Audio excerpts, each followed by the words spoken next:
Hello students, हम लोग पिछले वीडियो में नरेशन में पढ़ रहे थे और नरेशन में हम लोगों को इम्परेटिव जो सेंटेंसेस हैं उनमें चेंजिंग पढ़ रहे थे। आज हम लोगों को पढ़ना है कि जो नरेशन में चेंजिंग होती है वो हम ऑप्टेटिव सेंटेंस जो होते हैं उसमें कैसे चेंजिंग करेंगे।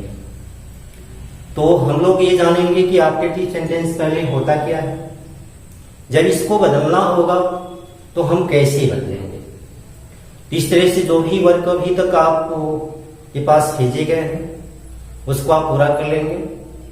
जैसे कि आप इम्परेटिव में जो इम्परेटिव सेंटेंस है उसको फिर लेट का प्रयोग भी हम लोग पढ़ रहे हैं। तो आज हम लोगों को ऑप्टेटिव पढ़ना है कि ऑप्टेटिव सेंटेंस होता क्या है और इसको हम कैसे चेंजिंग करते हैं। तो इस तरह से हम लोग इसको जान लेंगे कि होता क्या है ऑप्टेटिव।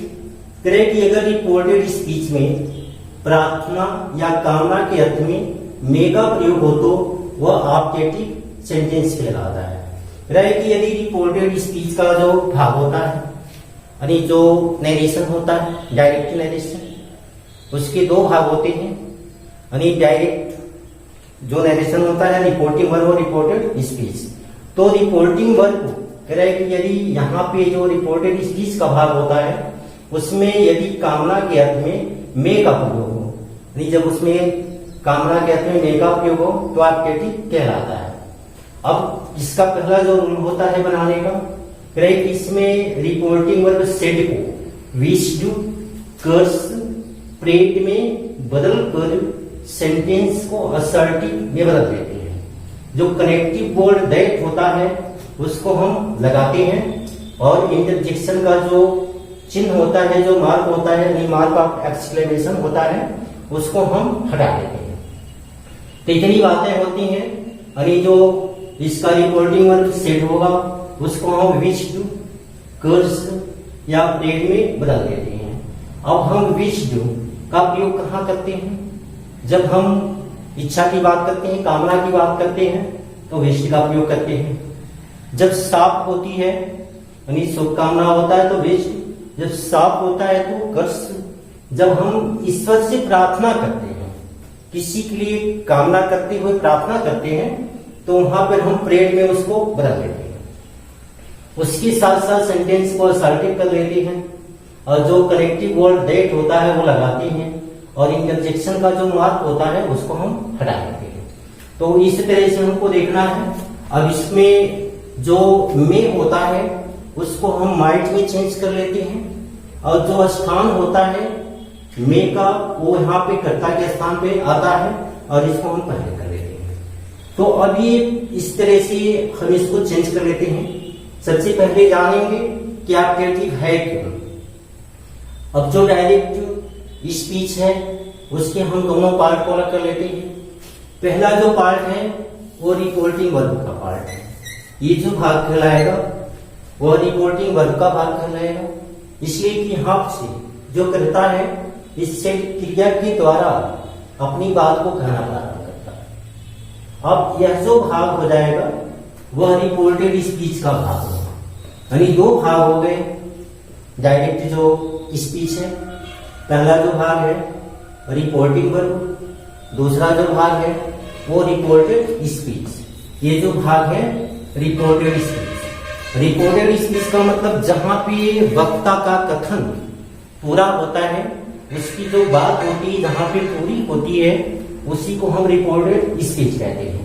यानी जो कुछ भी वह कहना चाहता है वह अपनी बात को रिपोर्टेड स्पीच में कहता है।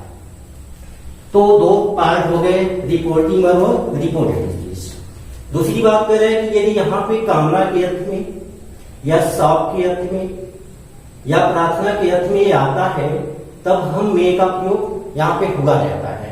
अब ये मे का प्रयोग यहाँ पे हुआ है ही सेड टू मी, यानी उसने मुझसे कहा कि मे यू लिव लॉन्ग, कि तुम यानी जीते रहो, चिराई हो या लंबे समय तक जीते रहो।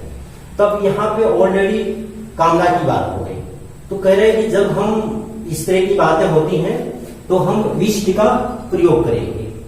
जब कामना की बात होगी तब, अगर सा की बात होगी तो कश का प्रयोग करेंगे, ईश्वर से प्रार्थना किया गया तो प्रेड की बात करेंगे। तो अब इसके लिए हम ये करेंगे, इनडायरेक्ट में हो जाएगा ही विश्ड दैट। अब वो यहां पे ही सेड टू मी, उसने मुझसे कहा कि मैं यू लेगा।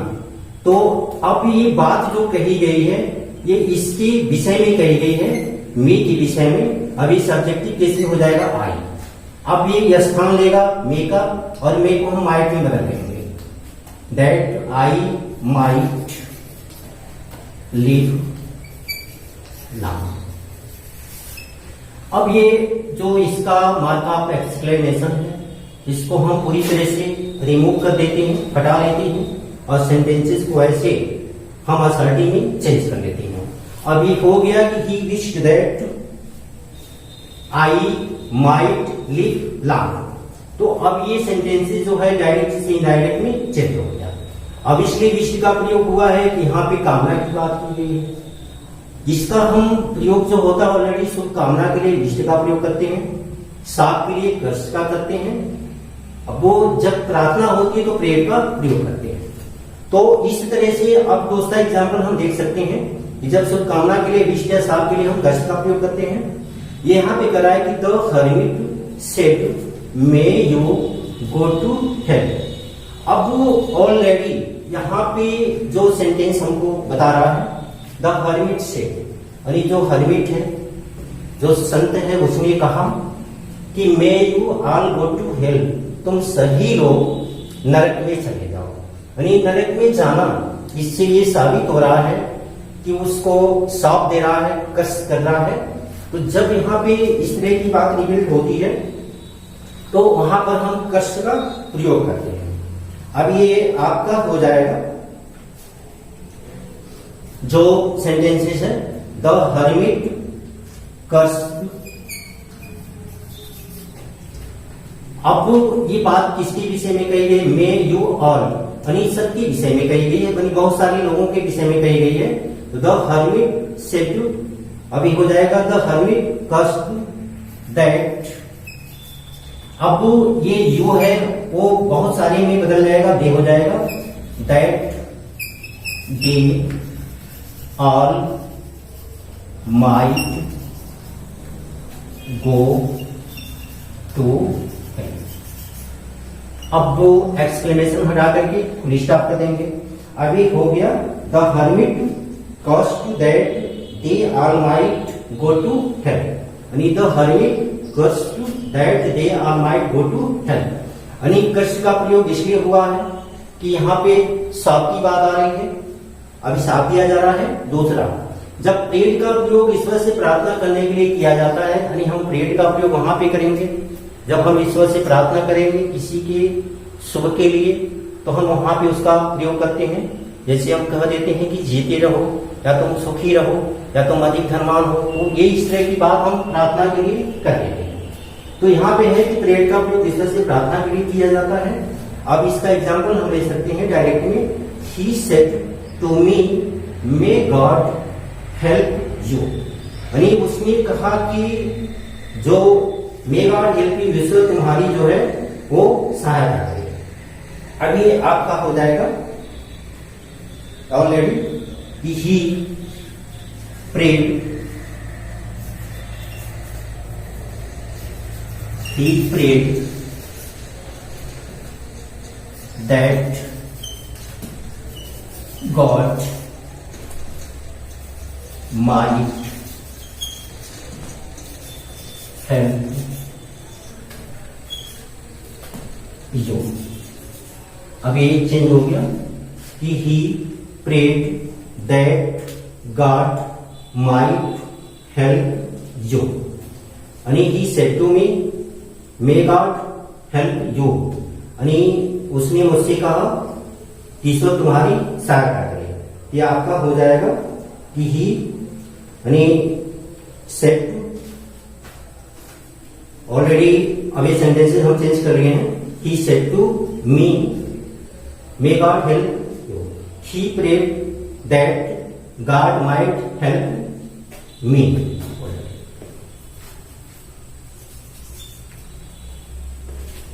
तो आगे अब हम लोग देखेंगे कि ये जो आगे दूसरा जो रूल है वो क्या है।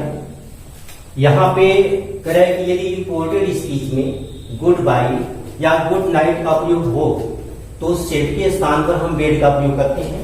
दो बातों को याद रखना है कि यदि रिपोर्टेड स्पीच में गुड बाय कह रहा है या गुड नाइट कह रहा है तो यहाँ पे हम सेड को हटा करके, यानी जो रिपोर्टिंग वर्ब की क्रिया होती है सेड, उसको हटा करके हम बेड का प्रयोग करते हैं। यदि यही गुड मॉर्निंग है तो गुड मॉर्निंग का प्रयोग जहां पे होता है सेट को हटा करके हम विश का प्रयोग करते हैं। तो पहला एग्जाम्पल हम लोग देखेंगे कि जहां पर यहाँ पे गुड बाय या गुड नाइट का प्रयोग हो, बेड लगाएंगे कहाँ पे, जो सेट क्रिया है वहां पे। अभी हो जाएगा यहाँ पे एग्जाम्पल, यानी ही सेड गॉड यानी गुड बाय माय फ्रेंड। अब वो यहाँ पे जब हम इसको चेंज करेंगे सेट को तो ये हो जाएगा he bade that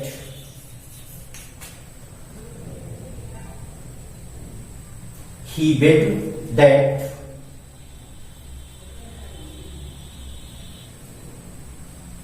bet that to my friend,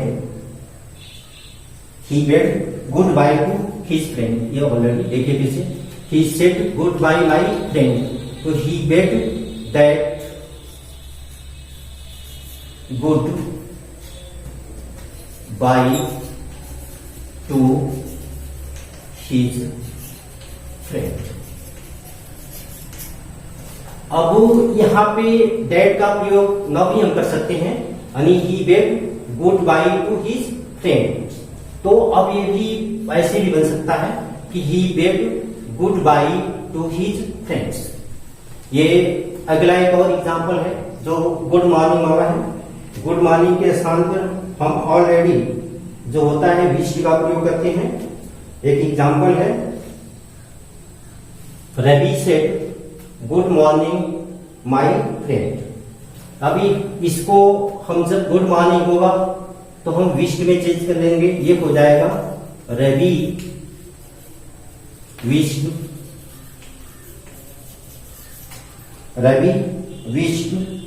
his friend, Ravi wished his friend good morning. अब ये आपका बन गया कि Ravi said good morning my friend. तो करें कि जहां भी ये गुड मॉर्निंग होगा वहां पे हम विश का प्रयोग करेंगे। अगर जहां पे ये गुड नाइट या ऑलरेडी जब ये गुड बाय रहेगा तो वहां पे बेड का प्रयोग करेंगे। तो ये ध्यान देना है कि केवल गुड मॉर्निंग में ही हम विश्ड का प्रयोग करेंगे। अब ये Ravi wished his friend good morning. अब इस तरह से जो चेंजिंग है इन रूल का कि हम कहाँ पे प्रेड का प्रयोग करेंगे, कहाँ पे विश्ड का प्रयोग करेंगे, कहाँ पे बेड का प्रयोग करेंगे, कहाँ पे कष्ट का प्रयोग करेंगे, अब हम लोग इन सेंटेंसों के माध्यम से जान चुके हैं। अब इन्हीं सेंटेंसों पर इन्हीं रूल पे आधारित कुछ होमवर्क को जो दिए जा रहे हैं, जैसे कुछ सेंटेंस 5 सेंटेंसेस यहाँ पे लिखे हुए हैं और उसकी तैयारी आप लोग इस रूल को करके और उसको फिर इस पे आधारित जो सेंटेंसेस हैं उनको आप बना करके लाएंगे। अभी है कि I said to Anand may you always be happy. अब ये जो सेंटेंस पहला है फिर एक बार आप लोग सुन लीजिए। I said to Anand may you always be happy. जो दूसरा सेंटेंस है she said to me may you prosper in life. जो थर्ड है he said to me may you live long. जो फोर्थ है the son said good morning mamma. जो fifth sentence है she said may God bless you. तो इसी तरह से पांचों जो सेंटेंसेस है उसको आप लोग करके लाएंगे। इन सेंटेंसों को पुनः एक बार पढ़ ले रहे हैं। I said to Anand may you always be happy. She said to me may you prosper in life, he said to me may you live long, the son said good morning mamma, she said may God bless you. तो इस तरह से हम लोग आज जान चुके कि जो ऑप्टेटिव सेंटेंस होता है वो क्या कहलाता है और ऑप्टेटिव में हम चेंज करने के लिए क्या क्या करते हैं। तो पहचान हम लोग जान गए कि जहां कामना की बात होती है, जहां प्रार्थना होता है, वहां पे ऑप्टेटिव होता है और उसमें जो रिपोर्टेड स्पीच है उसमें मे का प्रयोग होता है, वो ऑप्टेटिव कहलाता है। मे को हम वाई में बदलते हैं, दैट का प्रयोग कर देते हैं और इसमें चेंजिंग जो होता है कर्ता के स्थान का चेंजिंग कर लेते हैं, टेंस को असर्टिव कर लेते हैं। इसी तरह से जब प्रार्थना होती है तो प्रेयर का प्रयोग करेंगे। जब अभिशाप की बात आती है तो हम कर्स का प्रयोग करते हैं। और जब कह रहा है कि जब हमको जब ये चीजें आ जाती यहाँ पे गुड नाइट या जो गुड बाय है वहां पे हम बेट का प्रयोग कर लेते हैं। अगर ये चीज नहीं है, केवल गुड मॉर्निंग है, तो हम विश का प्रयोग करते हैं। तो इस तरह से ऑप्टेटिव सेंटेंसों में हम इस तरह से चेंजिंग करते हैं। और ये जो होमवर्क है आप लोग करके आएंगे, जिसको आप चेक करवाएंगे और फिर आगे हम लोग जो वीडियो है उसमें एक्सक्लेमेटरी जो सेंटेंस होता है उसमें कैसे चेंजिंग करते हैं इसको हम लोग जानेंगे। तो तब तक के लिए थैंक्स।